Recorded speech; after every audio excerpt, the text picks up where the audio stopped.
Everybody, I am Martha with Pause Yoga and Fitness, and I wanted to take you through some tips and tricks for safe lifting at home. I think there's a few things universally that I see people doing that's super easy, quick fixes, but sometimes if you don't realize, then or you don't know what you don't know, and you're just going to keep going on, right? If you do have space at your house, like this is my space, then, and I think a mirror is always such a great thing to have because then that way you can watch yourself as you're lifting. I'm always videoing myself, so I've got that going on. A real fun trick though is sometimes I've got a window back here, and if I do work out and it's really dark outside, like early morning, I can see myself in the window. So that kind of helps too sometimes. But I wanted to just focus on upper body today, and then I will do another one of these series of these classes for lower body. So I'm doing upper body. I am not going to put shoes on today. But if I were lifting weights in the gym or at home, especially doing lower body, especially grabbing heavier weights, I would definitely have shoes on. But for this, kind of going over this with you, I'm just going to really work with some light weights just as sort of examples. So I wanted to start with really good posture. And posture is needed no matter what you are doing. And it's the same things that you need to think about no matter what move you're doing, from bicep curls to bent over rows to tricep extensions. Same. So it starts with groundedness. It starts with your feet grounded. That's why actually sometimes you'll see weightlifters not wearing shoes because this way they can really feel the ground underneath them. It makes me a little nervous, especially if you're working with really heavy weights, because in fact, this morning I almost did that to myself with a heavy weight I have on my rack over here. I was really close to ruining my day. But feeling the ground underneath you, just being grounded in all four corners of your feet, so the balls of your feet, the heels, and your two sides. Next, when you're standing, you want a neutral spine, nice flat back. Your legs are engaged, you're squeezing, and you've got that flat back. So you're not arched and you're not tucked.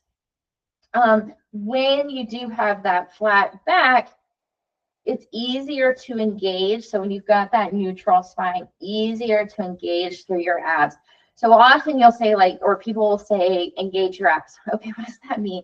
So I like to think of it more like someone's going to punch you in the stomach and you're getting ready. So drawing your ribs in, your belly button to your spine, and just, flexing like you would flex your bicep. Squeeze. And so you've got to get engaged here, right? This is going to protect your lower back, especially in moves when you're here, especially if you've got really heavy weights overhead. And then shoulders, are not here and they're not here. So you need your shoulders back and down. So your shoulder blades should be together. So what I like to do with people is have them reach forward, feel the roundedness, feel your shoulder blades spread, and then draw your arms back, right? And so now shoulder blades are together. And that's what's going to help you in keeping a flat back, okay? So if you had that roundedness, it's hard to engage. You're not going to engage properly. You're just all rounded, and you're here. And so now you're going to, end up pulling that back. Yeah, and so here, and you're gonna end up tweaking shoulders, and just all kinds of things could go wrong. So that's a good piece of advice. So space between your shoulders and ears, shoulders back and down, a little tuck in your chest, because what that does is continue the length all the way back of your head. All right, so with bicep curls, I'm gonna grab some weights. Okay, so at home, we're pretty limited most often, you're probably going to be limited to a few weights, bands, maybe the stability ball, yeah, those kind of things, medicine ball perhaps. So if you are doing bicep curls, and let's say 5 pounds is the heaviest you have. So when you're doing a curl, you want your elbow in to your side and maybe even slightly forward. You don't want it back here because chances are you're going to rock and we're using momentum. So get that elbow quiet, locked in, and you've got your bicep curl. So let's say you've been doing 5 pounds for a while. Now it's really easy. So a great way to make this 5 feel heavier is to come up, squeeze, and slowly 5, 4, 3, 2, 1, come down. So really going slow. Now let's say you've got 5 pounds. You're just starting out. The 5 pounds are really heavy. Go one arm at a time. That's going to make it a little easier. Let's say 5 pounds is getting light. And even if you slow it down, it's still getting easy. You could add wrist weights. And they even have these contraptions now that you can add onto your weights, adding, like it's on Amazon and they just hook onto your weights and it will add like a pound. So it would easily make these 8 pounds. So that's your bicep curl. That's supine. So palm up. You can always go heavier if you do hammer, palm in, a little easier. And then you've got crossbody curls. And there's a few other curls, but I just kind of wanted to take the basics today. So that's your bicep. The bicep is responsible for contracting, like bending that elbow, right? Let's go on to triceps. So tricep is now the back of your arm. And there's 2 very common moves for your tricep. One is the bent over. I'm not a fan, love-hate relationship, but it is really good for you. So this is where it's really important to get those shoulders back and down, your nice neutral spine, and then you're going to come forward. You're going to draw your elbow up. This is one I find doing one arm at a time is easier.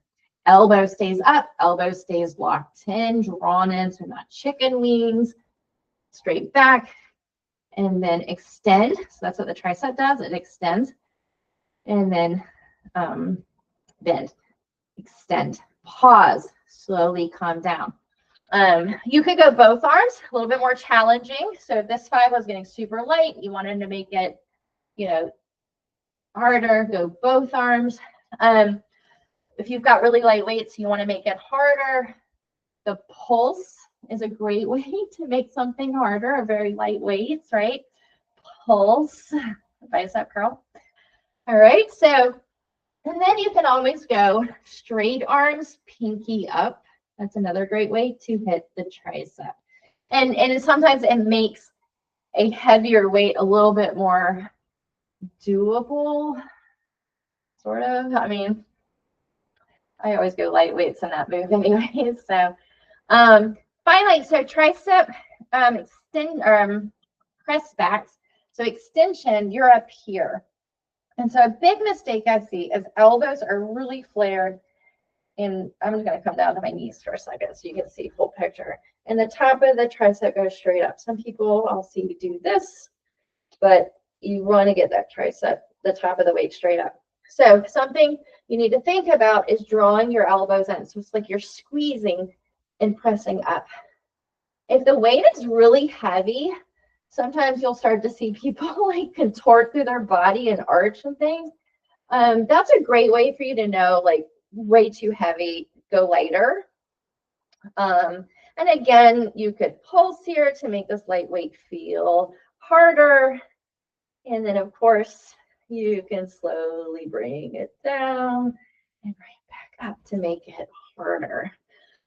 So again, keeping really good form. So sometimes if you stagger your stance, that helps when you're lifting heavy over your head. So that's biceps and triceps, like the 2 common ones. So moving on into your back for your row. So again, this is one like the tricep press back. You want that nice straight back. And you're coming again, bending from your hips. So you're going to take your elbows up. So back and up. Squeeze your shoulder blades. Again, not chicken wings. Squeeze and then slowly lower it down. The weights are too heavy, one at a time. You can go both. You can add a pulse in there to make it harder. If it's just too much coming down here, if you need a little bit more support, you can take it from tabletop. And of course, even harder, plank. You could take it from a lunge, so a little bit more supported, one arm at a time, going back. So that is your row. Another back move that you will see is the rear fly. And again, this is one you're going to want pretty light weights for. Your back again, and you have a soft bend in your elbow, and you're drawing your elbows back towards your spine. And you should pause and then slowly lower down. Pause, squeeze, slowly lower down. And of course, you could go one arm at a time. Okay, so those are two common back. Another one, let's go shoulders. So you have your lateral raise. So when you think lateral raise, you don't want to really go straight out from your body. You kind of want it more at a 45-degree angle and always a slight bend in your elbow. So you've got this and then front, and you're just going right at your shoulder. And again, nice and important to stand tall, really good posture. So neutral spine, abs are engaged. And then another one you'll see is your press right here. So if your weight's pretty heavy, that staggered stance is going to help you to keep really good form. If you're feeling a lot of tension in your neck and you're contorting your body to get the weights up, then maybe you go lighter, but you can get your legs into it and help you through your legs to press up, and that is fine. But of course, you could go one arm at a time. And then if you've got those light weights, you can take a pulse. And of course, with those light weights, you can come up and then slowly come down to make it feel a little harder. And then finally, we have chest. So chest, generally we have our chest press and then our fly. So we're going to come down to your back. I'm just going to move the camera. If you, so bicep is, triceps, you're always going to go pretty light weights. Here you could go a little heavier, but your triceps, you've got 3 of them, try, but they're really small, so they burn out quickly, so you start to feel them. Back is a huge muscle. You're generally going to go pretty heavy, or you have the ability to go heavy, and chest is pretty, you could generally go pretty heavy with your chest too. Shoulders here, generally pretty heavy, or you have the option as long as your shoulders are healthy and you've got really good posture. And in this move, you're generally going to go fairly light. All right, with the chest, again, it could be a big weight. So you always want to kind of pick up those weights and then slowly come down. You don't want to pick up heavy weights lying on your back. You are going to hurt yourself. So the chest press, your back is grounded, your elbows are straight out from your shoulders, and you're taking the weights right overhead. So this could get pretty, the weights are too heavy for you. You might start to arch in your back, and now you're in danger of hurting your back, pulling something. So lower back is grounded, abs are engaged, exhale. Exhale. So that's the press. You can always pulse. If your weights are way too heavy, you can go one at a time. And then, of course, up and slowly down to make it harder. And then the fly, you start those arms out, palms up, a little slight bend in your elbow, and you're here. So you always want to go a little lighter in the fly. All right. So I hope that helps with your weightlifting efforts at home. If you are lifting at home, good for you. Congratulations. That's awesome. And so we just went over biceps, triceps, kind of the basic moves that you're going to see: biceps, triceps, shoulders, back, and chest. And I will come back here later and do legs. But let me know if this was helpful. And as always, like, share, and subscribe.